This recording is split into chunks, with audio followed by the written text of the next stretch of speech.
The UN says war-ravaged Gaza will need billions of dollars to rebuild.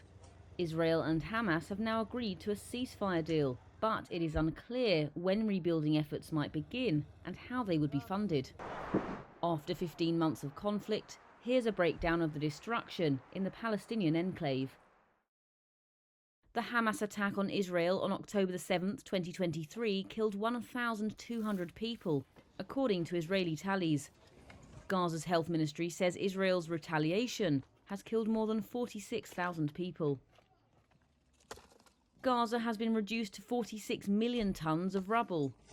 The UN warned last year that removing it would take 14 years and cost $1.2 billion. The rubble likely holds human remains. The Palestinian Ministry of Health estimated in May that 10,000 bodies were missing under the debris. The UN reported that rebuilding Gaza's destroyed homes would take until 2040, but could drag on for decades.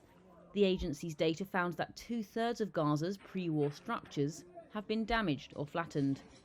That amounts to over 170,000 buildings.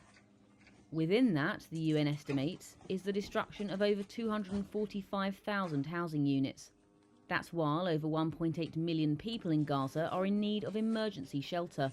Hamas has played the spoiler. US Secretary of State Antony Blinken has said neighbouring Arab countries aren't keen to help rebuild Gaza if it will be, quote, levelled again a few years down the line.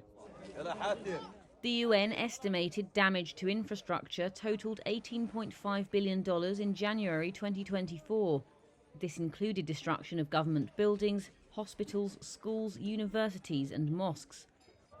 An update a year later showed that less than a quarter of the pre-war water supplies were available, while at least 68% of the road network has been damaged. Hunger is widespread in the devastated enclave.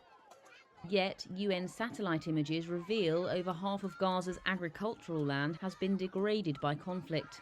In 2024, the international agency found that over 95% of the enclave's remaining cattle had been slaughtered or died since the conflict began.